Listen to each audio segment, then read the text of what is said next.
Hello, everyone. I am, as you can see right at the top of the episode, I am by myself today. Mason is traveling, and Brian, unfortunately, is feeling a little bit sick. So if you want to send him some chicken soup, please do. I think he prefers his triple filtered water in a sippy cup when he is feeling a bit sick. So if you could keep that in mind, if you're going to send anything over, I know he'd appreciate it. Today, I am going to talk to you guys about my experience music directing and how that affects my pedal board and what I decide to put on my pedal board, how that affects where things go, even honestly, the pedals I choose and how I really want to set up sounds. Everything gets affected if you're going to get into music directing to some degree or another. My experience with this, I'll give you a bit of quick backstory. I went over to Sydney, Australia when I was 20 years old. Quick math, that was in 2007. I am 38 now. It was a while ago. So 2007, I went over to do Bible college at Hillsong College. A lot has happened since then with everything Hillsong related. But back then, super excited and absolutely loved it. It was great.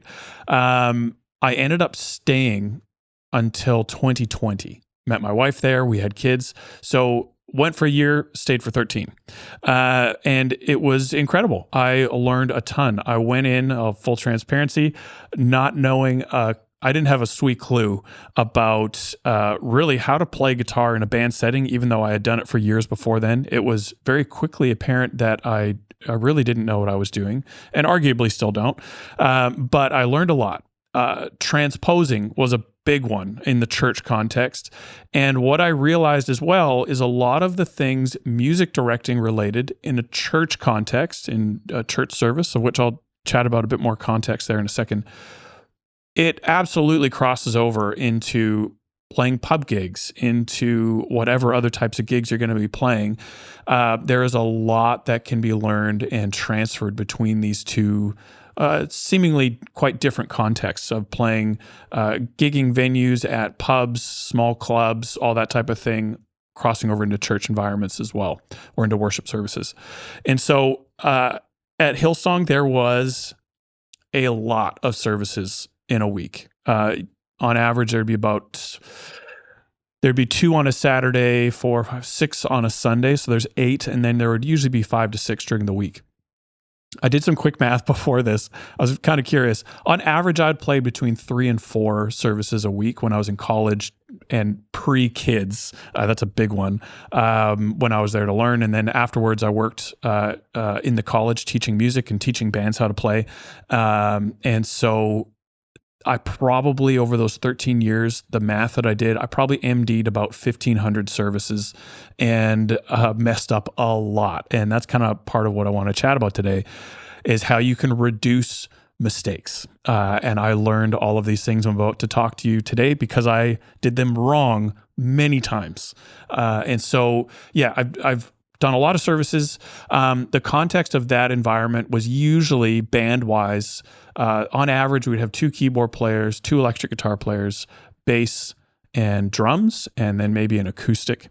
There were some services where we would do like brass sections for a more acoustic service, which was a ton of fun as an MD because you get to work with trombone and maybe trumpet, violin, cello, and totally change the arrangements, which in that context as the MD was a lot of my responsibility. And so you learn a lot about how to listen. And we would have tracks on a lot of the services, which had click in it. It had cue, which is basically a pre-recorded MD giving you sections of chorus and all that. Different people call this different things. We call it cue. And then we would also have usually a keys player controlling the track. So if we wanted to double up a chorus, but the pre-recorded track only had 1 chorus, we could do that on the fly. I would just have to call it ahead of time. And so we had a lot of flexibility, but ultimately, at the end of the day, the goal of the MD in that context, I want to keep clarifying that the goal of the MD was to take what the worship leader wanted to do and communicate that efficiently to the band.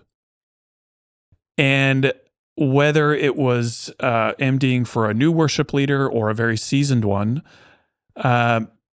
you would basically have them as the leader, and you would be reinforcing them as the leader of the team, and it was just your job to communicate. Even though a lot of the times I would have way more experience than a new worship leader in directing, it always defers back to them, which means when I'm MDing and when I'm playing electric guitar, trying to play a guitar part, and I'm all consumed by that guitar part, my head is down, I'm looking at my instrument, and that new worship leader makes a call, or that very experienced worship leader makes a call, and I miss it, that is on me, and I have now missed a call that I need to make to the rest of the band.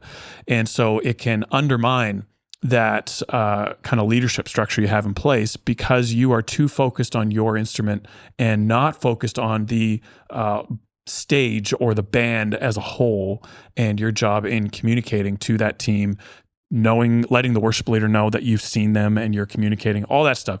So the parts that you play, the pedals that you put on your board, where you put them on your board, how you set up, where you stand on stage, making eye contact with everyone, letting the worship leader know that you've seen them and are communicating that to the band. All of these things come into play when you're music directing. And it is a role that when I still remember first doing it, was absolutely terrified. I was so insecure doing that role. Like, what am I doing? I can't do this job. And it really was such a huge learning curve.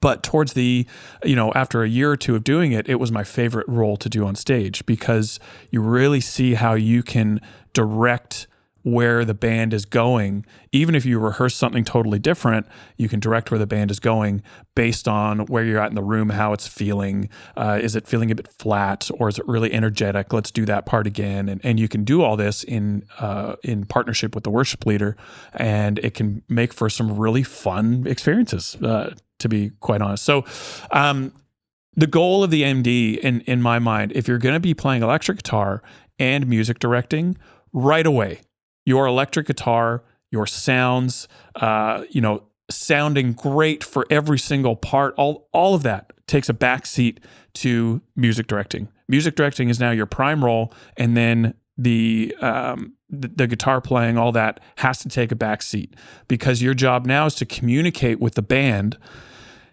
And if you are doing a bad job communicating, a bad job keeping everyone on the same page, then the whole sound, the whole band suffers. But at least your guitar part was awesome, right? And so that's where you really need to be thinking, if you're going to music direct and play a guitar part, you need to know that guitar part, be able to play it, set your sounds with your eyes closed, so that when you're doing it in the actual service, the actual gig, whatever it is, you can basically have that guitar part that you're playing on autopilot while you're focusing and looking around at everyone else. And again, in my context, I should have said this a step back. In my context for that I'm used to, we would always have a mic. So the MD mic would be obviously right in front of me, and everyone on stage with their in-ear monitors would be able to hear me speak. Everyone in that context as well, there was TV, there was the sound desk at front of house, there was monitors, there was the kind of front row stage. Everyone could hear that MD mic. And so everyone knew where we were going. Everyone was on the same page.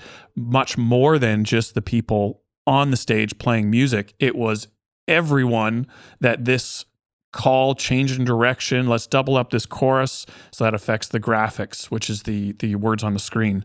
That affects camera shots. That affects front of house mixing, monitors, all that. All of that was heard by the MD mic. And so you need to be aware of much more than just your own guitar parts, which if you've never MD'd before, all you really need to worry about is, am I playing on time? Am I playing in the right key? Are my parts all good? It's a lot of like, am I good to play in the context of this song? Where as soon as you go into MDing, it's, are we good in the context of the gig, in the context of this worship service and where we are in the flow of the whole thing. And so there's a lot more to think about, and that reflects on your pedal board. So context-wise, or the goal of the MD, I would also be the one running rehearsal if I was music directing, and then the worship leader would jump in like, no, let's not do that. I don't like that idea. Let's do this instead. And then, okay, cool. And me as the MD, it'd be, all right, so to do what was just asked. Let's do A, B, and C. Let's change the transition, lengthen it out a little bit longer. And I'd walk them through step by step what that means. Again, my focus is not on my pedal board. It's on the band. And so I'll get to the pedal board here in just a second. Everyone on stage needs to be on the same page. You can't make assumptions. I'm just looking through some of my notes here. We need to be confident with songs, keys, tempos, transitions, and how we're doing all of that. All needs to be communicated in rehearsal. One thing that would happen all the time, tracks, depending, I know this is a hot take. Some people are going to say tracks are taking away from musicianship and they turn you into a robot. Other people say tracks are really going to help you fill out a sound. If you only have 4 musicians, you can make it sound a lot fuller. Tracks are a blessing and a curse, in my opinion. You can sound a lot more professional with a lower standard of musician. Maybe you have beginners on stage, or you have people that play once every 6 months and they just can't put in the practice because life gets in the way, which is a real thing.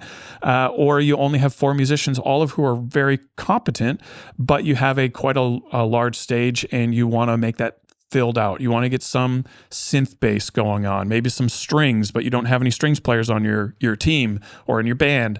Tracks can really help out that way. Automating click and cues, or the guide, I know some people would say as well, can be very helpful because then you don't need to have a person talking everything through, maybe forgetting calls. So there's pros and cons to tracks, but I guarantee you that if you use tracks, they will fail at some point. They are going to glitch. They're going to get off sync. They are going to stop entirely. The computer's going to crash, and you need to have a plan in place for what you're going to do when tracks fail. Ultimately, that goes right to the MD.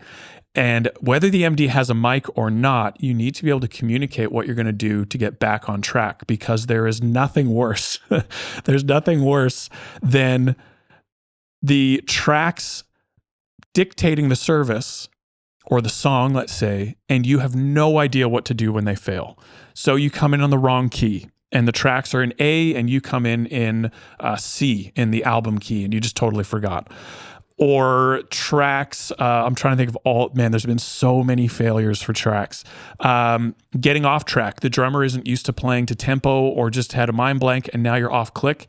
And I remember recently I was playing and we were off by 1 beat. And the drummer came in 1 beat early on a turnaround, and we had to get back on the tracks. And so in my mind, as soon as it happened, I knew we were off. And what we ended up doing is waiting till the next turnaround after the chorus, going back into a verse. And I said, heads up, guys, we're going to get back on tempo. And we basically were all aware that it was coming. And I said, listen to my count.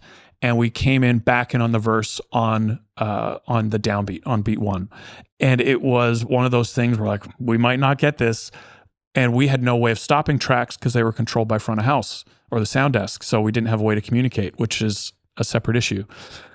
And so being able to not focus on your guitar playing and focus on that is absolutely essential. You have to be able to do this. You have to have a plan. If tracks are not going to be working properly, at some point they won't be, you need to have a way to fix this. One of the most common things was the tracks computer crashing. And the best thing that we did or had as a backup was the drummer had his own click beside him at the drum kit, and all the songs were programmed in there. So whenever we go to the next song, he would almost never need his click, but we would go to the next song and he would just get the next click ready, whether he needed it or not. And as soon as tracks went down, without me saying a thing, I hear the click fire back up and we're now live without tracks and we could just keep on going.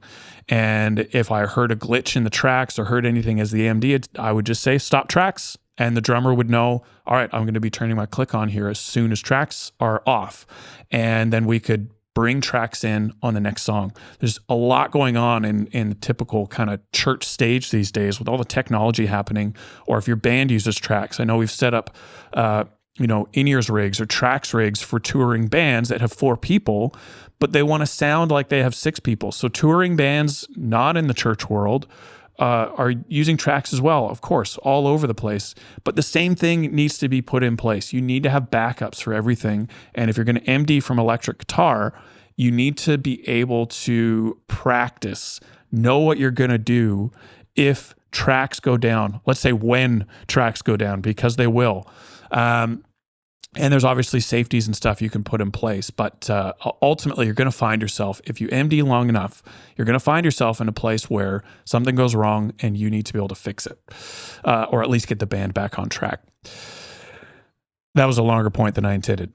The band needs to learn to play with their heads up. So you as the MD need to a degree, need to be able to train the band that you're working with to have eye contact. So if everyone's using peripheral vision on stage. Where I set up on stage comes into play here as well, which I'll get to in a second. But if I look over and turn my body towards the drums, I need to know that the drums are going to have their head up looking at me in the eyes, and that we can communicate that way. In the same way that when I'm turning at drums, if I see the worship leader's hand go behind their back, I'm using my peripherals to see like, oh, we're going to double up the chorus, or we're going to go into a big bridge, or whatever it is, and I need to be able to communicate that to the band. So training the team to have their heads up is very important, and that's just as important for the MD as it is for anyone else. You cannot, as an MD, be focused on your rig when you should be focused on the piano part that's about to start the next song, or the drum intro, or the big finish, whatever it is. You need to always be heads up, and the band needs to be the same. So training them to be heads up, you being heads up yourself, and I've gotten caught out with that so many times of missing a call because I was too distracted by my rig or something else on stage.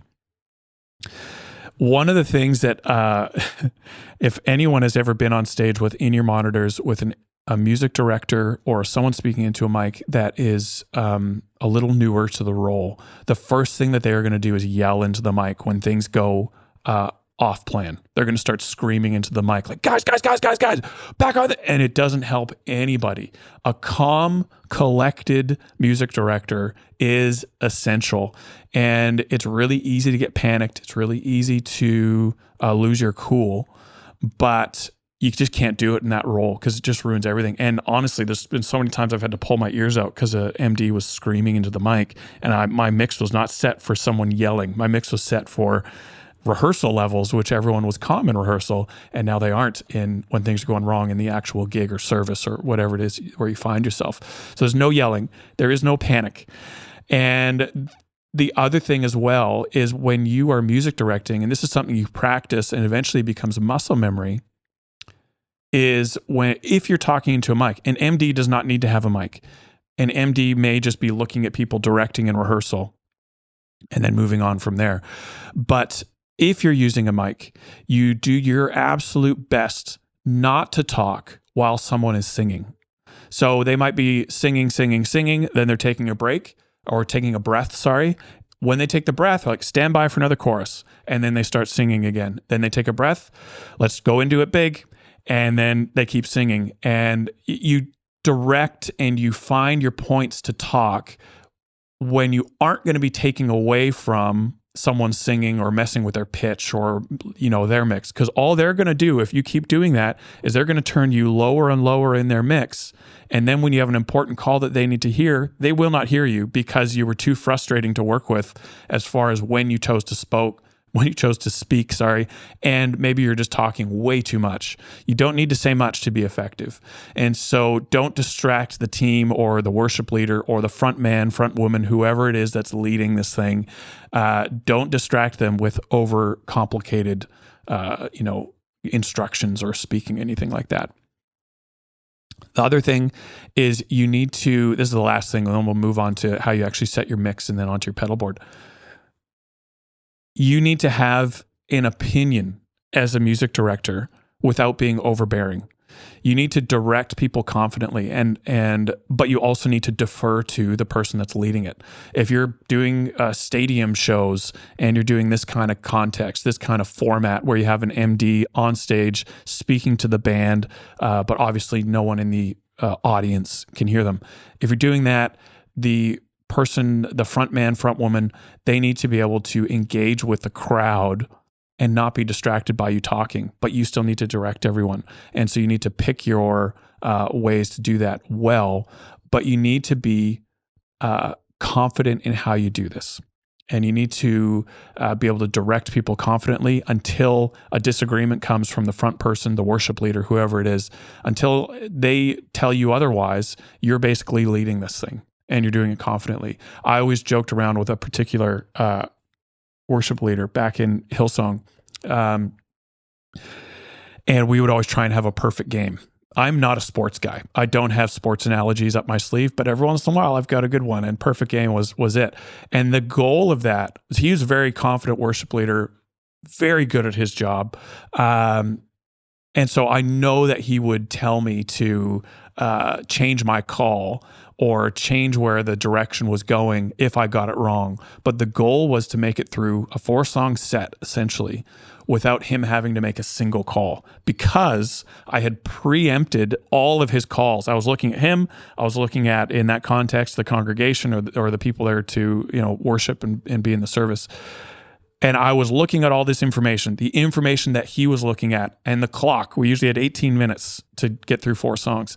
I was looking at all that stuff just like he was, and I was trying to predict, what's he want to do? Where's he want to go? And I would make that call to the band, and I would try and get a perfect game where basically he didn't need to make a call. He could stay fully focused on everything in front of him, and I would take care of everything behind him, the band.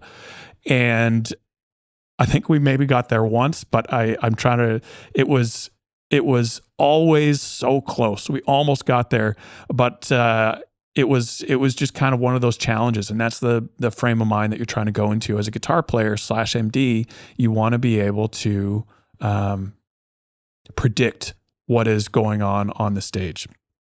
Then into the mix, and then we're going to get into the pedalboard. Before we get into the mix, I want to actually tell you guys about a few of the sponsors that make this podcast possible. By supporting these sponsors, you allow this show to keep running. So I really appreciate you guys looking after or checking out these sponsors and helping us out in that way. So the first one is the Guitar Sanctuary. The Guitar Sanctuary is in McKinney, Texas. They sell basically all of the gear that we talk about on this show. Obviously, so far I haven't mentioned too much gear yet, although in the next pedalboard section I will. And you can purchase this gear at theguitarsanctuary.com. You can also, my favorite thing about the Guitar Sanctuary is you can text in and ask questions. You can obviously call in. That's pretty straightforward. But just being able to text and ask a question and then being able to get a response back quickly and easily, for me, is a game changer. So ask for Brian at the Guitar Sanctuary. The rest of the team is great as well. But Brian is going to be there to help you out along with the guys there. They can answer your questions. They can walk you through amp features, specs, what they have on the floor, guitars, obviously a whole bunch of pedals and pedal boards. Anything related to your guitar rig, they'll be able to help you out there at the Guitar Sanctuary. Check them out at theguitarsanctuary.com or visit them in person in McKinney, Texas. I also want to tell you guys about Neural DSP. Obviously, Neural has a great piece of hardware, the Quad Cortex, a multi-effects unit. You can profile amps, you can set up parallel signal paths, you can do all sorts of stuff. They also have the Nano Cortex, which is a smaller version, also allowing you to profile without any external hardware. You can capture your favorite overdrive and then just load it in there into the Nano Cortex. You can capture your favorite amp. They've recently done some updates as well, which allow even more flexibility. But Neural, as you know, they do great hardware, but they also have a full suite of software plugins and amps and amp suites that you can actually load into your Quad Cortex or just use it as a plugin in your DAW. And so there is a ton of flexibility, a ton of great sounding options across all of the Neural DSP hardware and software. If you guys want to save 30% on any of the plugins that are 90 days or older, use the code Chairmen, CHAIRMEN, and get 30% off of your plugin order. Check them out. You're going to love them. And if you already have your Quad Cortex, more and more of their plugins are compatible to load onto the Quad Cortex as well. Lastly, certainly not leastly, I want to tell you about BTPA or Bestronix. At btpa.com, you can get all of the bulk cable, bulk connectors, plugs, DC plugs, anything you need. If you're into DIY and building your own cables, soldering your own cables, buying instrument leads, whatever it is that you need, even if it's dual lock anchors and zip ties, you can get all of this stuff from btpa.com. Ask for Brad, tell him the chairman sent you, and this is the quickest, easiest way to finish off building your board at home at btpa.com. Again, if you want to save 10%, use the code DACHAIRS, DACHAIRS, and get 10% off your order. Okay, so we've talked about a lot of MD heavy stuff, and now I want to get into a quick couple of points on your mix and then how this affects your pedal board. How do you actually set up your pedal board to make music directing easy? So quick couple of points on how you set your mix. You need to be able to hear every instrument on stage. I know when I'm not MDing, I have a very selfish mix. I can hear the bass, I can hear the drums, a little bit of vocals, and then really it's all about my guitar. If I'm on the left stage, I put my guitar slightly left, other guitar slightly right, and I can hear a lot of guitars basically to make sure that we're playing well together. But my mix is a little on the selfish side, admittedly. If you're MDing, you need to be able to hear the keys. You need to be able to hear the acoustic, which is really, in the context of a full stage, the acoustic is really another rhythm instrument. It's a percussion instrument. What comes through in the mix when all the band is playing is the pick across the strings. So if the acoustic isn't playing on time, you need to address that. And if it's most likely going to be the worship leader, you need to address that delicately, or talk to front of house and just say, hey, how's it all coming together? Is acoustic sitting in time nicely? And they'll tell you yes or no. But you need to know how this stuff all comes across. You need to be able to hear it so that you can make the right calls and you can make sure that you're actually sounding as good as you think you are, or maybe you can only hear guitar and bass like, oh, we're sounding great today as a band, but really the other instruments are off or playing in wrong keys or something like that, but you're oblivious because your mix isn't actually allowing you to do that.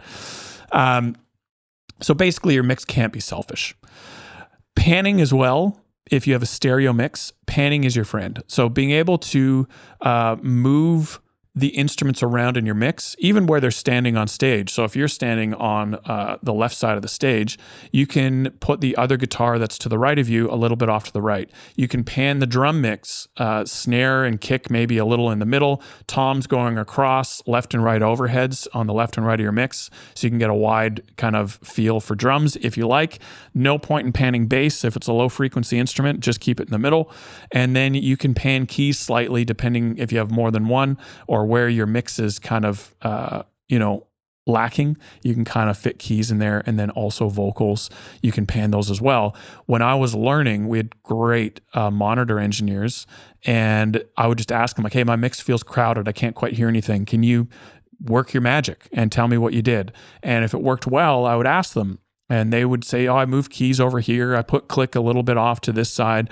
And we kind of just mess around until it freed up space in my mix, because a mix can get crowded. And basically what that means is there's so much overlap of frequencies and instruments, and they aren't moved around and panned in your mix. There's a whole bunch of things you can do to create space in your mix, and learning how to do that. If you have a competent monitor engineer, you can ask them, or you can experiment yourself and just ask for different changes and see what happens. It's often not as much I need more of this or less of this. It's how do I create space in my mix? And you need to just do a lot of experimenting to make sure that can happen well. But being able to hear everything is important, and often that will mean turning down your instrument in favor of being able to hear everyone else's. Let's get into the board. And sorry, before we get into the board, where you stand on stage is also important. Try not to stand in front of the drums, because especially if you're using a mic, your drums, the overheads, the cymbals, all that, even if they have a drum cage, will tend to go into your mic and into everyone else's mix, which clutters up everyone else's mix and makes it harder to hear you, and you need to speak louder and all that. So try and stand away from drums if you can, and make sure that you can easily see everybody by just turning your body a little bit and stand on stage to keep that in mind. And the worship leader or the front person should always be in your peripherals no matter who you're looking at. You should be able to see if they make a call, turn around and try and get your attention, all that. Let's get into the pedal board. This is why we're here. So one of the things I noticed really quickly where I set my pedal board up on stage, we just talked about this. You need to be able to see everyone, all the musicians, all that on stage easily and quickly with a quick turn of your body at the very least. So you need to be able to see everyone. You need to set up your board in a way that it is making it easy for you to communicate to the band and difficult for you to get distracted by your pedal board, by your sounds, your presets. So to do this, you kind of have a couple of choices, a couple of paths you can take.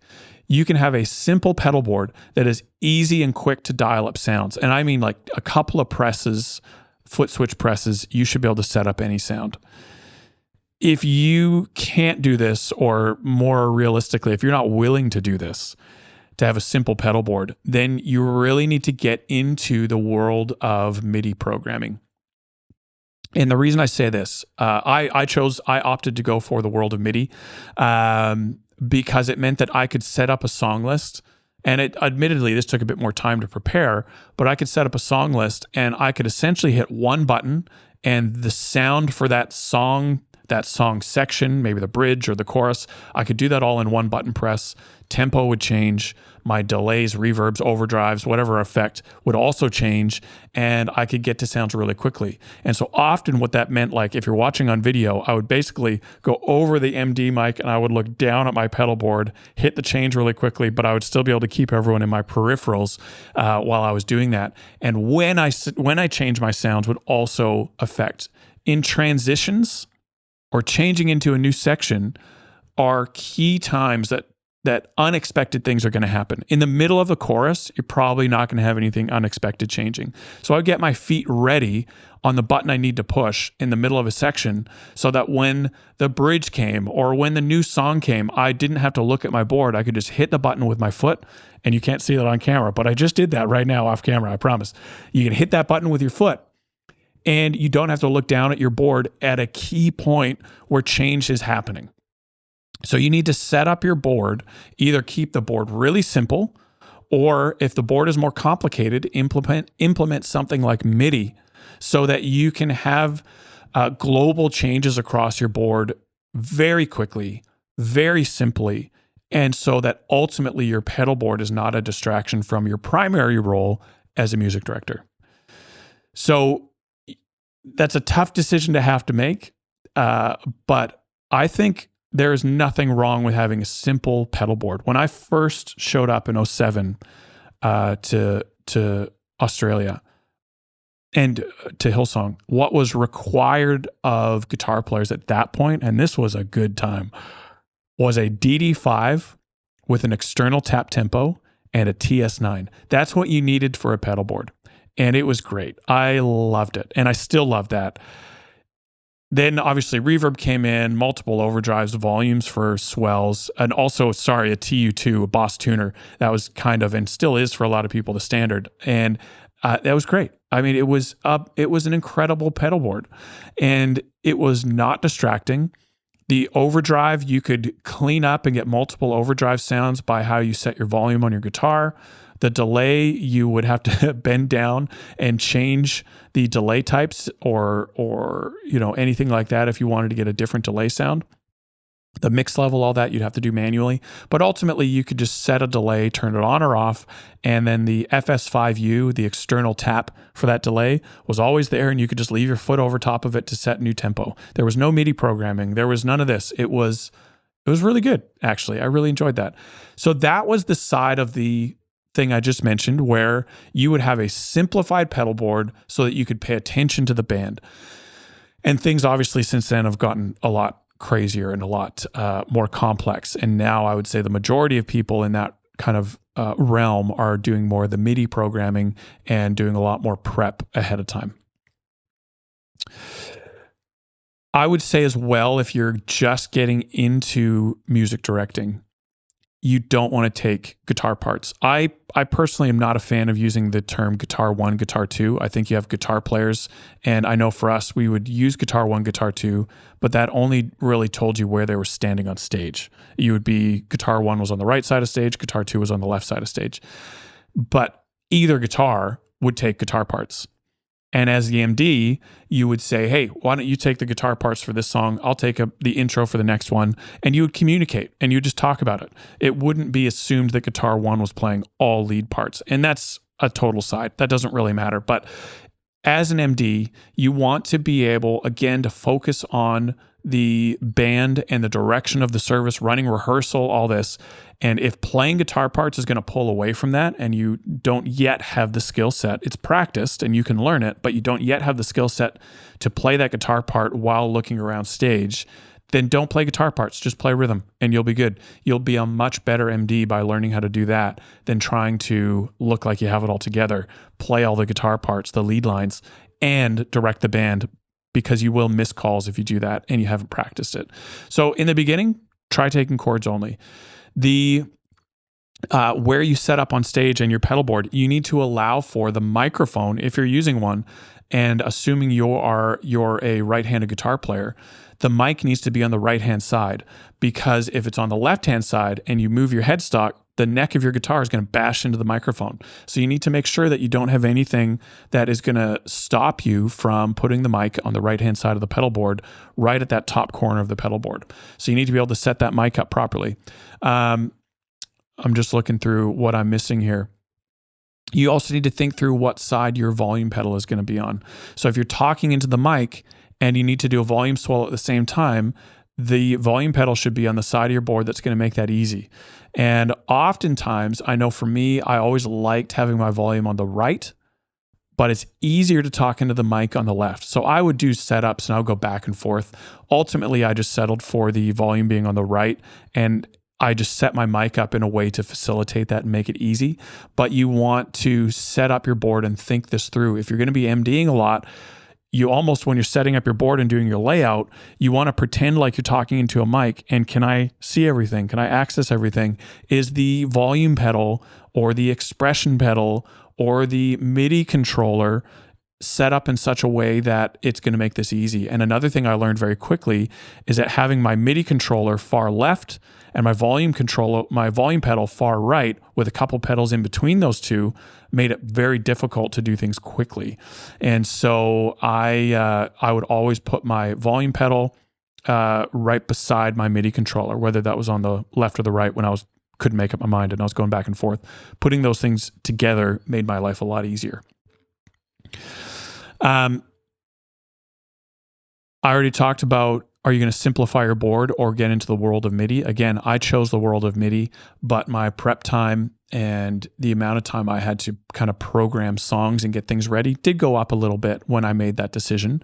But I also really, this is probably why I run Goodwood, but I enjoy that side of things. I enjoyed learning new things about MIDI programming and how that integrated into my rig. And so for me, that was kind of fun, but I know for some people that's a little bit of a nightmare, having to think about an extra 15 minutes of prep time, which adds up over time. I'm not saying that facetiously, but like it does add up. And so if that's not really what you're after, maybe just don't do it. Simplify your board. Keep things easy. The MIDI does mean more prep time, but a simpler board means probably less complex, less creative sounds that you can create on your board. There's a give and take. One thing that I really like, and I think is overlooked, is expression pedals. And I think you can kind of have a little bit of the best of both worlds by using an expression pedal. Let's say you have something like a oscillator device's Trash Panda, which basically takes an expression pedal input and gives you multiple expression outputs to control multiple pedals, either individually or at the same time. Another one is the Mission Engineering Expressionator, does a very similar thing. You can take a device like this, hook up multiple devices, and I'm thinking, when I say this, I'm really thinking delay and reverb. You could have one delay and reverb preset hooked up to expression, and then you can pull back the mix level, maybe even a bit of the repeats and decay for song one. Maybe it's up tempo and you don't want as much delay and reverb. Then you get into song two and you can pull that expression up a little bit and increase the mix and the repeats a little bit to your taste. And you never had to change presets on your delay and reverb. You're just adjusting things on the fly. And you could do it in such a way where toe all the way up is an ambient sound, and you pull back somewhere in the middle and it's a medium delay, medium reverb, pull all the way back and it's super light reverb delay. And all of that without changing a preset. That is something that is easy to do as a music director. Just keeping your foot on an expression pedal allows you to look around stage and see everybody without having to get distracted by your board. So something like that could be something to really explore and mess around with if you're into that. The other thing I would say when setting up your pedal board is obviously keeping the taps, the tap dancing, having to turn this overdrive on, this one off, this delay preset needs to change. I need to tap in tempo on that delay. I need to do all this. Excuse me. All that needs to be simplified. You also, I don't want to say can't, you don't really want to have a gigantic pedal board. Having a huge pedal board where maybe you have reduced the taps, everything is MIDI programmable, but you need to reach all the way over there to the top left corner to hit something on this one song. And then the next, 2 seconds later, you're bottom right, and your feet are just trying to go all over the place to control this thing. It is absolutely in your favor to shrink the size of your board as much as you can, as much as is practical, to, again, make sure that you aren't having to point your toe down in just the right place at the top left-hand side of the board to get the sound that you're after. The sounds on your board, all of this stuff is secondary to music directing. Other than that, a lot of the stuff that we talk about on the show with setting up a good, reliable pedal board stands whether you are MDing or you're playing guitar and not MDing. You need great power. You need a reliable board that isn't going to be crackling or cutting in and out. All of this stuff, and again, speaking from experience of building boards back in the day, and then something's going wrong with a pedal board while I'm supposed to be MDing, running sound check, or calling sections on a song, and now I'm distracted by my board not working. You learn very quickly. And again, I've done this more times than I can remember over the however many services that I've MD'd for.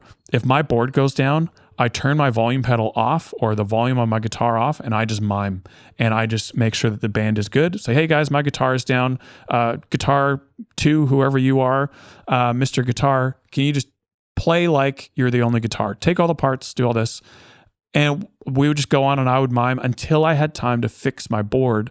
But again, if your first role is music directing, you are not going to be fixing your board while people need you to music direct. You're going to be music directing until you have the space and time to do that. That might be after rehearsal. You might need to play the rest of the, maybe there's 10 minutes left in rehearsal. You might just need to leave that and fix it afterwards because your first role is music directing. So building a board that is reliable, using soldered cables, great power, simplifying your board so there's less to troubleshoot if something does go down. All of this kind of comes into play if you're going to music direct and keep things moving forward in an efficient way, because there is nothing worse than someone in that music directing role that is now abdicating their job as music director to fix a pedal board, and everyone else in the rehearsal or in the gig or in the service suffers. So lastly, I'll say is if you are using a mic, most of what I just said applies to those types of situations. You need to be aware of where you're standing on stage, away from the drums, make sure you can see everyone. But a music director is going to be really anyone in the role of keeping things moving forward and clarifying the steps or sections in a song, transitions, all that. That might be the worship leader. They might be the worship leader and the music director in your context. But once you can get that role clarified and trained to someone in the band, then everything kind of frees up and lifts a little bit, and it makes it a little bit easier. If you're in a gigging environment, in a small pub gig, you are not going to be using an MD mic, but you are going to have to really focus on your ability to keep your head up while you're playing guitar parts. You need to practice that as a guitar player. You need to keep your head up while you're using your board to the best of your ability. And stealing quick glances down at your board is fine, but you can't have your head down for 10 seconds looking at your pedal board in a key moment of a song.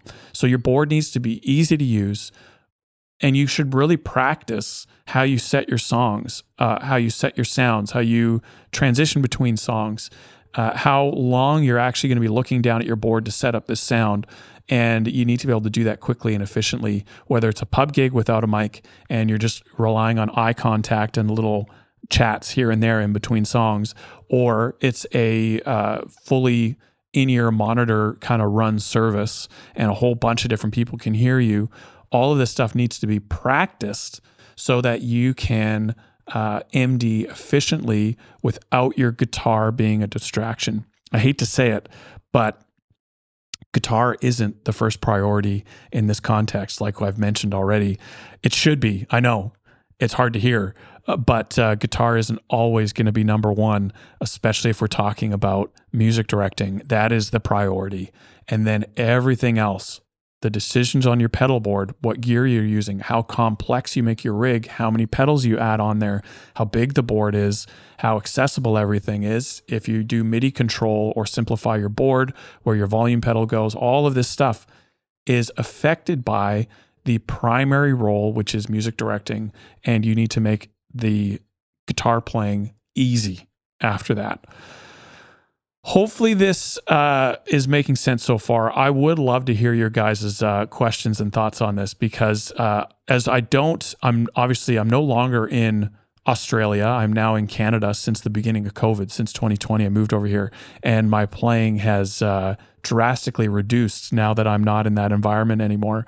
But I learned a ton about what it means to not get lost in your own world of guitar when you're in a band context. And the lessons I learned from music directing now very much transition into when I'm not music directing, when I'm playing other small little gigs, which nowadays is nil. But when I'm playing guitar and not music directing, I now have the habit of looking at the drummer, looking at the bass player, keeping my head up, and it frustrates me to no end when people are just in their own little world, not remembering or not realizing that they are in the context of a band, of a team, and we all need to be able to communicate non-verbally or verbally. It doesn't really matter. You need to be able to play with your head up, not have your pedal board be a distraction. It should be something that's helping you, not hindering you and your ability to play in a band. And so it's great. Whether you're gigging or not at this point, it would be a smart move to practice what it feels like to not look at your board. Give yourselves 2 seconds max to look down at your board and set a sound. See what that feels like. What needs to change to be able to make this happen? Do I need to simplify my board? Simplify how I've programmed my HX stomp or whatever it may be to allow for really quick, undistracted changes. And if you're using tempos, if you're setting your delays to tempos, then how can I make sure that that's easy to do? And I can just look down, set my foot, and then keep my head up after that while I'm tapping in the new tempo. There's all sorts of things like this that you can do to make sure that you are gettable on stage. That if someone looks at you, you see them and you can lock eyes and you can give yourself the nod. Great solo.